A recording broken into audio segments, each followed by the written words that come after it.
Bridezilla destroys 70 hotel rooms, then expects a full refund. Who else loves Bridezilla stories? Because boy, do I have one. Buckle up because it's a long one. It includes drunken adults and minors, shoplifting, the end of at least 2 relationships, a very long visit from your friendly neighborhood police officers, a few evictions, and a crap ton of overtime for my employees. It was like we were the host of a live version of the Jerry Springer Show last night.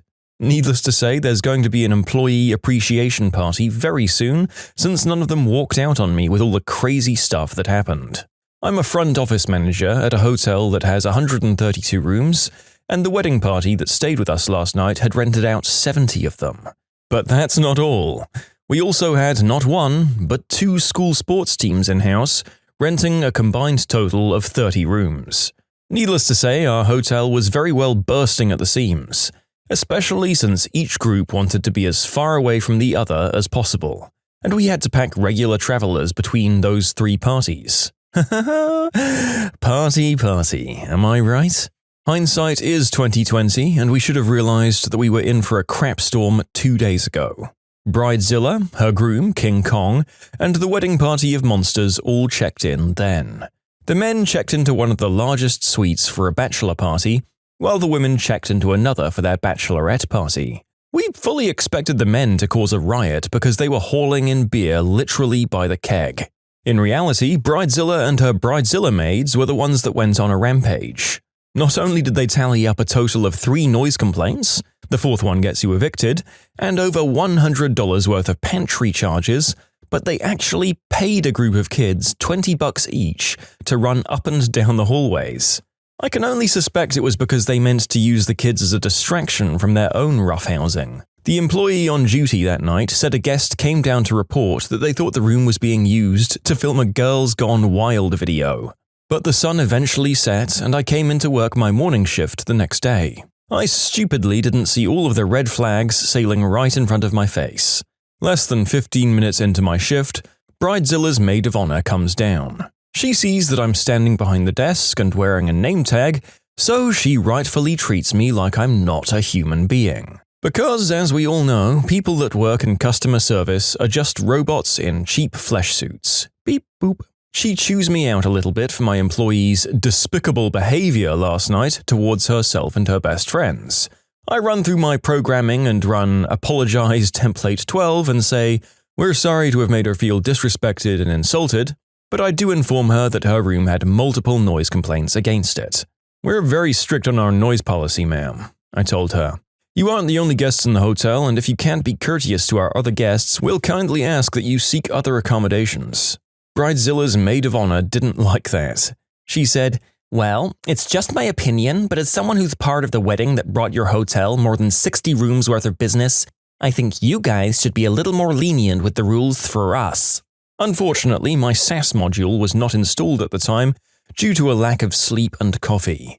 So instead of going Minnesota nice on her, I told her, we're trying to provide a consistent experience to all guests. I know you guys are throwing a party and it's a happy time for many of you, but we can't bend on our noise policy. After that exchange, she has a list of people arriving today that she wants me to assign to specific rooms because I have to make sure certain people aren't rooming too close together. Some of them have cheated on the other ones, but they promise to behave themselves if they don't have to look at each other. Now, I might just be a simple robot that can't consume liquid beverages, but in my opinion, I don't believe exes and alcohol mix well. The maid of honor also asked for housekeeping to come up ASAP to clean their trashed room, because they're going to use it as a prep room for the wedding. The housekeeping exec doesn't even show up for another hour, and I refused to leave the desk to spend time cleaning their room. I told her she'd have to wait a bit before someone came in, to which again she offered her opinion and said, I really think a hotel this big should have someone always on duty for stuff like this. By now, it's 9 a.m., basically the dawn of the second day. And would you believe it, people for the wedding are already showing up to check in. It's wonderful that all these people are so punctual that they're an entire 6 hours early, just so that they aren't late. Graciously, we weren't full the previous night, so I allowed them all to check into rooms as they showed up. But you want to know what I honestly thought? They all looked like clones of the woman from the "That's my opinion" gif that I keep referencing, and I did not want to test how well my eardrums could stand up to a whole choir of sirens. The small highlight to the busy morning is that there was a professional that came in and did the hair for all the kids involved in the wedding party. She did up flowers in all of the girls' hair, and they all looked freaking adorable running through the breakfast area and were so excited to show off their new dresses to anyone that walked past them. I do hope that Bridezilla doesn't influence those kids' behavior too much.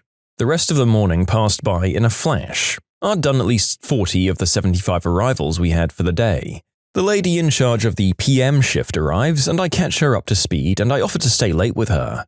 I expect it to be just as crazy until the wedding starts at 5. She declines and says she'll be fine, a response which she tells me she regretted in a text message later that night. At 5 o'clock, we had a line of people out the door. All of them were part of the wedding group and screaming at her because they're now late for the wedding. More than 5 women were demanding she give them keys so they could change in the rooms without having them bother with trivial things like payment or signatures. The manager was a trooper and stood her ground, asking all of them to wait their turn to check in. My houseman on duty even offered to help her if she signed into the second computer for him, but that small ray of hope was quickly squashed. A mother on the 3rd floor called down to inform us that her son had swallowed a large quantity of pool water. The pool water upset his stomach and he ended up chucking up all over the elevator and 3rd floor. Guess which floor the wedding party was pre-assigned and checking into? So the houseman had to go and deal with that. Once that rush was all over, it was quiet for a few peaceful hours. Then it was time for the shuttle to pick them up. Weddings usually all follow the same pattern. They ask for a shuttle service from 8 p.m. until 1 a.m. Happy to pay our outlandish fee for private use of the shuttle. Then, no one bothers to use it until 11 p.m., at which point the alcohol makes them view the shuttle as a clown car, and they all believe that they've joined the circus. Tonight followed the same pattern, with only one exception. At 8:30, the driver had a single woman ride it back to the hotel, sobbing her eyes out. She told him that she saw her fiancé making out with her cousin behind the reception hall and couldn't believe it. He tried to offer her comforting words on the way back, but I'm told it was an all-round awkward 15-minute ride. When this lady got back to the hotel, she demanded of the desk that we take her card off file and make her ex-fiancé pay. Except we don't do that because we need him to come down and slide his card. The chances of that happening were slim to none. So, as my shuttle driver was busy acting as the Ronald McDonald clown bus, stuffing close to triple the legal capacity into it, since not a single one of them bothered listening to him, I'm sure you all have one burning question on your minds. What about those sports teams? Have they caused any problems? Can you guys guess the answer? If you guessed yes, then you're right. One of the 2 teams had rented out a conference room to have a pizza party in. They were informed several times that they only had the room from 5 p.m. until 9 p.m., and after the children stuffed themselves full of pizza, they ran off to use the swimming pool. And as I'm sure you're all aware, global law states that if you're at a hotel with your kid's sports event, you're legally allowed to get completely wasted. And I mean absolutely off your face. At that point, the hotel staff is supposed to babysit your gremlins so you can party like you're 21 again. Isn't that swell? So our houseman is trying to get the kids to behave themselves and stay quiet in the pool, while the front desk is threatening to evict the parents, because it's now 10:30 p.m. and Party in the USA by Miley Cyrus is being blasted from the conference room and can be heard throughout every inch of the hotel. Meanwhile, the one singular mother that was being responsible stopped by the desk with about 20 bottles of Diet Coke and her son. Apparently, our vending machine was broken on the 2nd floor. She said that her son put in the money and then proceeded to press the button 100 times while waiting for his soda. And he must have had the strategy guide for that vending machine downloaded to his phone because he knew just the right amount of times to push the buttons so that the machine will continue spitting out pops. The son did it about 2 more times before the mother realized you couldn't buy 20 pops with only $5 and forced him to bring them all down to the desk and apologize for stealing them. The other parents back in the conference room had been waving off the front desk's threats until we finally got a lucky break. The night audit came in half an hour early because the weather was bad and she didn't want to be late. My night auditor has plenty of years under her belt and has seen far worse. She called the police within seconds of walking in and informed the sports parents that she was doing so. When the police arrived, the parents had all belligerently returned to their rooms and my PM desk shift was able to go home after that stressful day of work. But that's when the real fun starts. The officers got called away only a few minutes after arriving, but we know exactly where they went after that. They actually got called to the reception hall where the wedding was being held. Apparently they needed to shut down the bar because the parents were buying drinks for the kids, who were between 18 to 20. Plus, one of the kids that was drinking became heavily wasted, stole the keys to his mother's car from her purse and crashed it into another car in the parking lot. The kid was fine, by the way, but probably suffered a wicked hangover this morning. The reception hall had called the police to kick them all out, and that's when they became our problem again. You see, the driver, who should have still had pickups at 12, 12:30 and 1, now had to pick them all up at 12. There were at least 35 people cramming into the bus, each of which was holding a beer glass with at least half a pint of beer in. The driver put his foot down then. He turned off the shuttle and told them they weren't allowed to have open alcoholic beverages while in a vehicle and he wouldn't drive them back until they all disposed of them. Needless to say, it didn't go over well. None of them listened to him and just berated for him to bring them back because it was cold.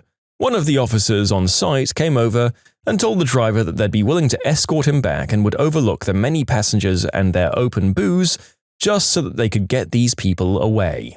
So when the shuttle and the police entourage showed up at the hotel a half hour later, it was like unleashing Pandora's box upon the building. 4 officers even stayed around to help the night audit deal with all the drunk and disorderly, because there were a lot of complaints. The first thing that happened was that someone was complaining about a room on first floor. Someone was attempting to do an amateur remake of 50 Shades of Grey and were not being subtle about it. Then there was screaming and yelling and the breaking of lamps.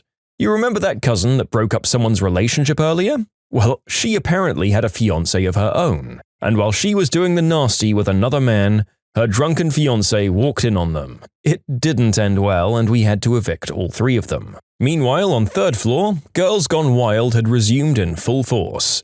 The night audit went up with one of the officers to tell the group that this was their final warning before they were evicted from the hotel as well.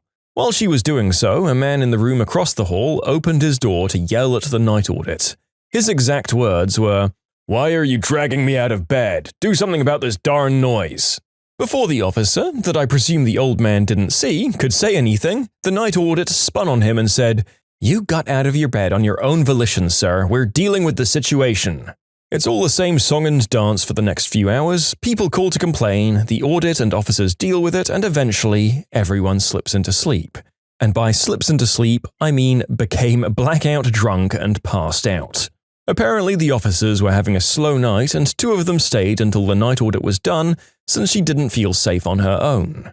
My houseman stayed until 3 a.m. to help the night audit with moral support and cleaning the hallways, because they were trashed with a capital T. We don't know what 310 was doing in their room at 4 in the morning, but 210 swears all the way to Sunday that they were practicing an Irish jig. And falling. There was a lot of falling. But the crazy thing is that when the audit got up to the room, the entire floor was silent. Towards the end of the evening, a man came down to our pantry, took an armful of random items and started walking away. He was clearly drunk because the officers watched him bewilderingly and the night audit called out, asking if the man would like to charge his items to his room. Said man must have actually been 3 deer in a trench coat because he sprinted off the second she asked. An officer caught him, but he was so drunk that our night audit took pity and said that we wouldn't press charges and asked to just escort him back to the room. And now today I come in at 7 a.m. and am caught up to speed. I'll tell you, seeing a cop standing around the front desk does not do my heart any good. If I have to come in and see a cop, I fully expect them to be there because someone got murdered. The morning was quiet, too quiet, and then I hear it. The drunken heavy stomps down the staircase, the screaming agony of a stomach demanding food above alcohol, and Bridezilla descending into a lobby with a hunger that can only be satiated by screaming at the front office manager. So I take it, listening to her scream and demand that everyone in her party be refunded, all 70 rooms. She can't believe that we had the audacity to call the cops on her friends and family. "It's a wedding," she shouts over and over. "We're supposed to have fun, not be treated like a bunch of dogs." I really didn't want to deal with her bullcrap, so I told her, "Ma'am, you must keep it down, or else we'll have to call the cops back. Our employees were verbally threatened by some of your guests last night and did not feel safe." I wanted to say that if they didn't like to be treated like dogs, they shouldn't act like dogs then, but I felt like that might have been a little too unprofessional and I couldn't override my own programming. So the wedding party began to check out, but not before they trashed breakfast. There was food dropped, coffee spilled, and my 2 breakfast attendants swear it was done on purpose. When they were cleaning up some spilled coffee, a bridesmaid knocked over another cup of coffee, and all the wedding guests snickered at them. I mean, what is this, Mean Girls 2? And that is my tale of Bridezilla. I've already gotten 2 emails from our guest relations department saying that there have been complaints opened up against us about employees' behavior last night, but they're both from members of the wedding party, so all I have to do is submit a copy of the police report, and I think we'll be good. We charged the room we evicted for the broken lamp, coffee pot, and TV. I pray that all of you will never have to deal with bridezillas of your own, and if you do, Godspeed and God luck. Were we too hard on them? Were we the jerks? Not the jerks. What an outrageous dumpster truck full of human refuse you guys had to deal with. Can you even imagine being one of the staff on duty who had to deal with this absolute nightmare? Because even the author wasn't actually on scene for the full scope of the horrors that went down on the fateful night. The fact that they had to deal with the wedding party from hell and what sounds like an absolute crap show of a sports team at the same time really elevates the whole thing. One thing we can probably say about all the crappy relationships and newlyweds is that it sounds like they all absolutely deserved each other. What a bunch of inconsiderate animals. Apart from the first fiancé to be cheated on, she's in the moral clear for that instance at least. Frankly, it sounds like this group deserved to be charged for a lot more than breakages and police call-ins than they ended up getting away with. The jerks got off way too easy in this story, especially for deliberately wrecking the breakfast buffet when they didn't have the excuse of being drunk. Also, we have to make a special mention of the fact that at just over 3,100 words, this is the longest individual story that at least this narrator has ever produced for the channel. It was so long that I nearly didn't have to fit in any extra stories, but alas, we fell short this time. One day, we'll have a one and done here, I'm sure. Enjoy the final story. If you like Am I the Jerk, you're probably going to love Am I the Genius. Check it out, linked below. Also, go to amithejerk.com/submit if you would like to submit your own stories. Why did you schedule this call on my off hours? Been reading other stories of virtual meeting shenanigans, so I thought I'd add my own. I had the day off, attending a voluntary hazard reduction burn, so I was out in the bush with a fire truck, suited up and running around like a happy pyromaniac. I got a phone call from work, I answered and was told that I had to be present for a virtual meeting scheduled for 10 minutes time for a training on a system that I already know, as I'd been using it for the past 6 months at a venue. I reminded them it was my day off and my manager speaks to me with the tone of, "Do it or you're fired." Alrighty then. First strike, the manager was late to their own meeting. The meeting eventually starts and I have connected by my phone and Bluetooth earphones.